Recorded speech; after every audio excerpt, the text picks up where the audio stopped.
Hi, everybody. Welcome to another 30-minute excursion into the world called the Worldview. I'm your host, Chris Greco. And for the next 30 minutes, we're going to be talking about a specific cooperation organization. Um, this is called the Shanghai Cooperation Organization, or SCO. I have as a subtitle, An Alliance We Should Fear, and we should fear this. I think this is something that we need to address. It's very rarely addressed in the media, but this 30 minutes will give you hopefully a very good idea as to the history of the SCO, the future of the SCO, what it all means, and with the current news media talking about China supporting Russia with weapons, I think it's important to note that this is not going away. This Shanghai Cooperation Organization is growing as we speak, and is growing with some very nefarious characters, very nefarious countries. And we'll go over those, we'll go over the geography of that and everything. So let's go ahead and get started, and we'll just move through. So the first thing we want to talk about is what it is, right? So an alliance we should fear this. I am not joking. This is something that is, like I said, very rarely covered in the news. And to me, it should be covered in the same way that things like NATO or ASEAN or any of that. And it's funny because ASEAN, ASEAN, the Association of Southeast Asian Nations, is something that we take a look at and we very rarely address in the media. And it's the same type of protection environment that NATO has, but it's in Asia, but it's very rarely mentioned. So, anyways, SCO. So this is the website, eng.sectsco.org is the website to learn about this organization. Now, that's a secretary, basically, of the SCO. So I mean, but be careful about this. I put a VPN on before you go in there, but this is basically what the organization, the website that we're talking about. Countries include China, Russia, Kazakhstan, Kyrgyzstan, Tajikistan, and Uzbekistan. And we've covered some of these countries, specifically Kazakhstan, Tajikistan, and Uzbekistan. We have covered in the worldview. You need to go back and take a look at that, or I'll just put this on YouTube, the YouTube area, and you guys can take a look at that. But the bottom line is these countries, the stans is what they call it, are not exactly, in fact, one book calls it Sovietistan. I mean, these are breakaway countries that were originally owned by I guess owned is a good word, by the Soviet Union. So there are provinces in there. So, I mean, they have come back in line with Russia and China. Iran has recently asked to join the organization as of February 2023. Now, folks, I don't mean to put this in the same mode of emotion that media does, but we ought to be very concerned about this. You have an organization that is basically run by China, that contains all these different resources. Kazakhstan is a major oil producer. Major. Tajikistan, major aluminum producer. I mean, you have some very interesting resources within these countries. They start coming together and they start, trading with just each other. We could have a real hard time trying to figure out who is the bad guy here. So this was formed in 1996, so it's almost 30 years old, as what they call the Shanghai Five. And they added, so that was China, Russia, Kazakhstan, Kyrgyzstan, and Tajikistan. So those were the five. They added Uzbekistan in 2001, 5 years later, and then they renamed it the SCO, the Shanghai Cooperation Organization. They have a population in those countries total of 1.5 billion. Now, think about this for a second. There's 8 billion people in the world total. We just went over 8 billion. 1.5 billion of that. So a lot of people might think, so what? It's only what is that? 12%. 12, 13% of the population involved in one organization. That's interesting. Very very interesting if you talk about that. So the 6 nations that I just listed are members, actual, like what they call full members, but there are other countries that want to become members within the SCO. Let's take a look at those countries. India, Pakistan. Now, India and Pakistan do not exactly like each other, but yet they want to become members of the SCO. Observer nations, which Iran, Mongolia, Afghanistan, and Belarus. Now, again, these observer nations can always ask to be, membership aspects, but that's what they are. And then 6 dialogue partners. Now, think about these for a second. Armenia and Azerbaijan, both of which are fighting each other, right? Same with India and Pakistan, right? Armenia and Azerbaijan, they want to join the same organization. There's got to be some type of motivation that's driving them to these areas, right? So let's take a look at this for a second. I want to the different countries that we're talking about here, because I think it's very important to understand what we're talking about. So first of all, what I want to do is I want to tell you real quickly what we're talking about from a standpoint of global influence, right? So we've already talked about Russia and the worldview, and so what do we have here? Right? This is all China. So we have China, and then we have India and Pakistan. They want to join. So we have that, and then we have the different stans. So let's take a look at some of these stans here, right? So what are we talking about here? Here's Kazakhstan here, right? Uzbekistan. Then we have Kyrgyzstan, Tajikistan. So what we're talking about in area Russia, all right? Ran to. So now all of a sudden we're talking what East Asia, then Southeast Asia, then we're talking about Southwest Asia. We talk about Afghanistan, Iran, all these different areas. We talk about almost in the Middle East. So where we're talking about from an area, and if I were to just make a circle here, and I were to start, I mean, we're talking about an area like this, right? So we're talking about an area of 21 million square miles. That's just, of course, that's just, and that doesn't take into consideration this part of Russia. I mean, the idea is, I mean, I'm kind of cutting corners here, but really we're talking about a very, very, very large area of land, which includes a large area of resources. So all these things, you have to take into consideration what you're talking about. All right. So there's 2 headquarters. Now, the first one is in Beijing, of course, capital of China. But there's another one called the Regional Anti-Terrorist Structure in Tashkent. Now, where is Tashkent? So this is always neat. If you don't know where Tashkent is, and you have this, all you have to do is put in Tashkent, and you know that that's in Uzbekistan. So now all you have to do is just click to find it. It'll find it for you. And there it is right there. Whoops. Sorry. Whoop. Sorry. Up. One thing about having this thing on is that it doesn't always toggle the way you want. So here's Tashkent. So basically you have Tashkent right on the border of Uzbekistan, right? Remember, this is all Kazakhstan, this area, Kyrgyzstan here. So I mean, these are all interesting areas when we talk about that. And then there's China in this area, and Tajikistan here. So that's where the other headquarters is, in what they call Tashkent, which is interesting, and enough, is not in Beijing. There's Tashkent right there. What is that close to? Well, that's Central Asia.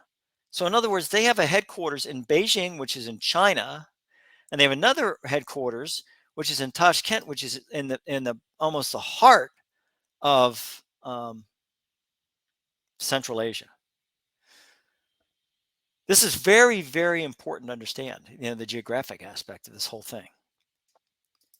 So that their main primary objective, right? One of them is the 3 evils: terrorism, separatism, extremism.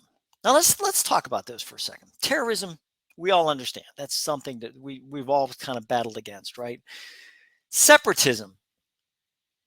It's interesting to note that China, they're battling separatism, and I'm wondering if what they mean by that is that you have you're kind of united in one cause, or is it if you try to separate, we won't let you? So I don't know how that works, but anyways, and extremism, which is interesting. The Chinese Communist Party is in charge of charge of China, and they are battling extremism. Anyways, the group is highly separatist.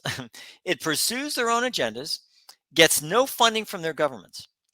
So I mean, I mean, I'm sure China funds it. I mean, it's so funny to even hint that you wouldn't fund something that basically builds alliances with like-minded countries that want to protect themselves from the ongoing push from the West, right? China in 2014 hosted a peace mission. I say peace mission. Ironically, it's one of its largest military exercises, host more than 7,000 troops that they had. So I mean, they hosted peace missions. I just think that's interestingly ironic. Afghanistan is one of the primary focuses for the group. It is because one, it's a developing country, right? So at this point in time, it's always been a developing country up to a point. China has spent time garnering bilateral engagement with Afghanistan. They want to get in there. They want to get a foothold in there. They spent about $3 billion to develop a copper mine. So now they're going to get copper, a resource from Afghanistan, which is in by the way, that's in Southwest Asia. A lot of people, and I've said this on my program before, a lot of people don't understand that is literally Southwest Asia.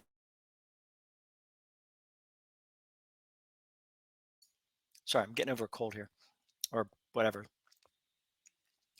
So that's what they're doing. They're $3 billion, to develop a copper mine. Copper is extremely important, folks. It goes into electronic circuit boards. It goes into several areas of importance having to do with electronics, like I just said. So I mean, it goes on and on and on. There's a lot of things copper does. Getting back to Afghanistan. So China feels that the instability in Afghanistan could lead to regional instability. Now, I have the reference at the end. You guys can check this out yourself. I never say, "Hey, I just got this from my head." This is from a real reference. They've communicated that to other SCO members. Other SCO members are sitting back saying, "Well, geez, we have to stabilize Afghanistan. Otherwise, we're going to have instability in the entire region, which Southwest Asia just flows right into Central Asia, right? Because right next to Pakistan, what are we talking? Right next to Afghanistan, what are we talking about? Pakistan. Pakistan's right next to Afghanistan, folks. And then you have India, and then you have all that. So they've communicated that to other SCO members. Russia feels Central Asia will be buffer between Afghanistan and Russia, which is interesting. If you take a look again at the map, which again is important you have to understand geographically what we're talking about here. So this is Central Asia, the Kazakhstan area, all this, right? And then you have Uzbekistan, you have all these areas. And what do you have right here? What's right next to Tajikistan? Afghanistan. And what's right next to Afghanistan? Pakistan. So Afghanistan, Turkmenistan is still not part of the SCO, which is interesting. But basically what's going to happen is that if they need to stabilize Afghanistan, because otherwise what's going to happen is that instability could reach right into Russia. And Russia, being what it is, cannot afford any more non-zero instability. So that's what we come to when we come to that. Some analysts feel that because the SCO has some mistrust among the members, which it does, it could be a problem with long-term solutions. China's going to lead the way, but not everyone's going to follow. So, you're going to have a problem there. If the SCO does help Afghanistan out of the situation, then the Western powers, this is an analyst talking, the Western powers might come to have a new appreciation for the SCO as a peacemaking, developing type organization, helps develop countries and whatever else. So here's where I think the analysts kind of get this wrong. China has they don't have any interest whatsoever in rebuilding countries without them having a stake in that country. They're going to flow in money and resources and whatever else if it's to their benefit. Now, I'm not saying that U.S. doesn't do that. I'm just saying China is definitely not going to do that. They're not going to flow into Afghanistan. If they're developing a copper mine, they're certainly not, going in there saying, okay, we're going to, feed the people and get them education, whatever else. No, they're talking about copper and getting it to their areas, their coffers. So that's what we're talking about. What about energy? Well, Central Asia, specifically Kazakhstan, Russia, and Turkmenistan, have oil and natural gas. Lots of natural gas. And they do have lots of oil. Putin wants to form an energy club from this SCO, right? To consolidate the resources to be able to make a unified energy market, promote regional agreements for energy, all these things. So he ain't have to worry about the West anymore. Forget him. Screw it. Doesn't make any difference. I'm going to get my money from the people that we trade with on a normal basis, and life is good, and we don't have to worry about anything else.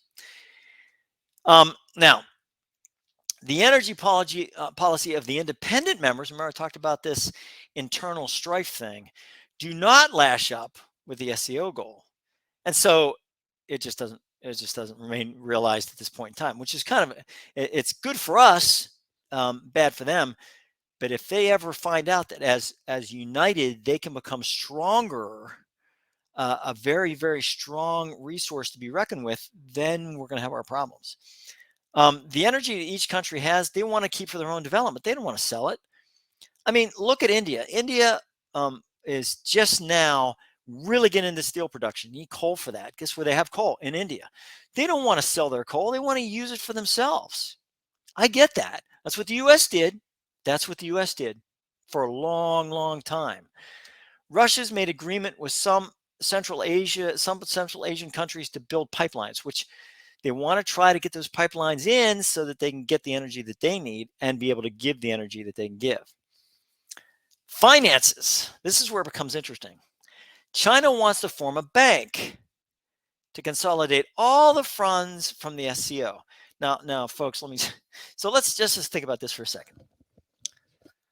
China wants to form a bank, and this bank will hold all the funds from all the different countries that have an SCO. And then they can trade, they can make currency exchange, whatever else, with those countries. What does this remind you of? The euro. That's right. The euro. That's right. Yeah. Interesting, right? All of a sudden, you get in there and you start making one currency, and the Chinese just happen to make that one currency based on whatever the strongest currency is. Now, it could be the dollar, but it could be something else.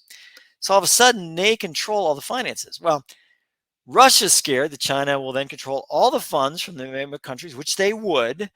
However, around 2015, basically after their invasion of Crimea, right, Russia seemed to change their mind about this whole thing. They said, well, maybe we want to move ahead with this China-controlled SCO bank.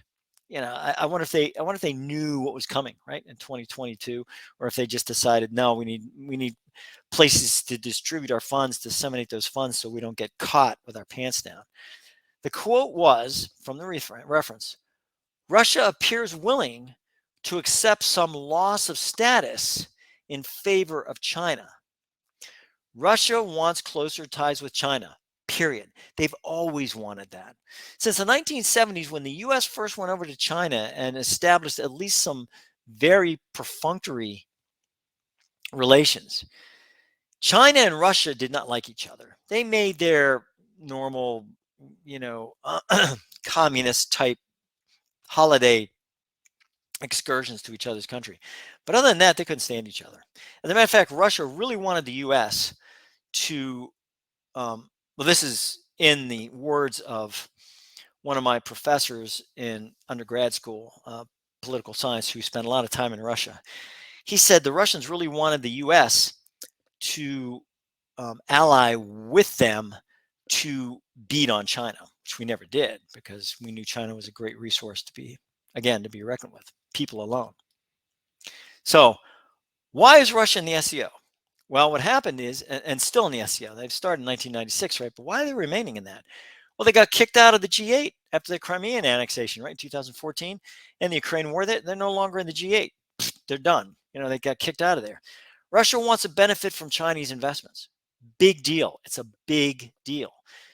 Chinese invest in a lot of things. They're investing in Africa right now and in some countries. They have their first deployment base in Djibouti. There's a lot of things that are happening here that in 2013 should have been reckoned with, should have been there's prognostication, and I don't know what the intelligence community was doing. I was part of it, which is kind of a shame, but I think we're more inflicted with the, let's get the terrorism out, than let's figure out what Russia's doing. And I was part of that intelligence community during 2014, which was really, really a shame that more wasn't done to prevent them from doing that. So basically, but they kicked them out of the G8. Russia wants to benefit from Chinese investments. Russia no longer has friends in the West. What friends do they have in the West? Anybody? Do they have, I mean, Mexico? I think they might have Mexico. They might have some of them in the, I guess, South area, South America. They might have some very good allies. But other than that, nobody that can really help them do things they need to do. The idea of a Russian-China cooperation leads more to necessity than real bilateral relations. So there's really no trust there per se. They just want that to be able to, cover their butts, make sure that, hey, look, watch my six. China sees themselves as what they call an up and comer. We are, we're youth. We're going in there. We're doing everything. And Russia is old news. They don't. They think of Russia as the world power gone away. Basically, about the same with the U.S. I mean, we're having more trouble internally than we are externally at this point in time.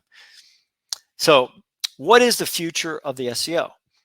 Well, the country membership is growing. We know that, including India and Pakistan. They make the organization more diverse.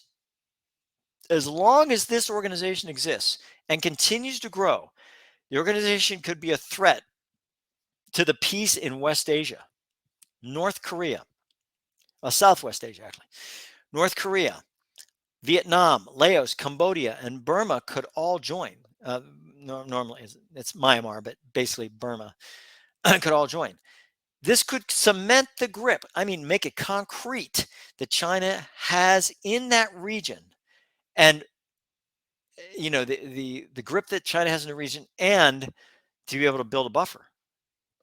Now you got a buffer, big buffer, between them and Japan, between them and any other, ASEAN nation, any other nation that could cause them harm. Remember the Warsaw Pact? Remember that? This could be much stronger and provide a greater barrier to NATO, ASEAN, and other organizations. We would have a heck of a time trying to do anything against China if all these other countries, maybe we could get their missiles. That's about it. But we aircraft or whatever else, we could not get into China. We couldn't. We'd have so many countries to go through. Plus, we'd have to, be able to penetrate their air defenses and everything else. And their air defenses are not. They're not. They're not easy to get through. So we've talked about BRICS in the past. BRICH, right? And this is interesting because the countries that are involved in this, we sit there and we go back and forth, but it's named after the countries, right? It's named after the countries, and so basically BRICS is Brazil, Russia, India, China, and South Africa. Those are the 5 countries that makes up BRICS. Now, if we take a look at that BRICS, and we take a look at the SCO, all of a sudden we sit back and we go, whoa. Wait a minute, which 3 countries are part of both, right? Which 3 countries are part of both? And you don't think that one organization is not going to bleed into the other from the standpoint of policy and funding and all the other things that go along with that? So I'm going to leave you with that. These are the references I have. The country background, everything's from the CIA World Fact Book that I received. But this is what we're talking about. This is a very, very, called the Council of Foreign Relations, CFR. It's a very, very, very good background. It pretty much says what I said here. But it's definitely for you to go ahead and take a look at. And you may come up with different conclusions than me, and that's absolutely okay. So on that note, I'm going to leave you for now. This has been a look at the SCO, the Shanghai Cooperation Organization, and the different background in it, the different impacts, what's going on, resources, energy, um, finances, all the other things that have to go along with that. But the one thing I did not really go over, and maybe I'll go over in a future broadcast, is the military aspect. If China has this much X military, if you have SCO of all those militaries and you bring them together, especially if they're allied, almost like NATO, attack on one country, attack on all, that type of thing. I think it's Article 5. Um, you you have yourself a very, very interesting military alliance, and one that will be open to different aspects. And like Russia, will they be taking territory? So that's something to consider. So until next time, this is Chris Greco saying thanks for watching, and thank you for watching The Worldview. See you next time.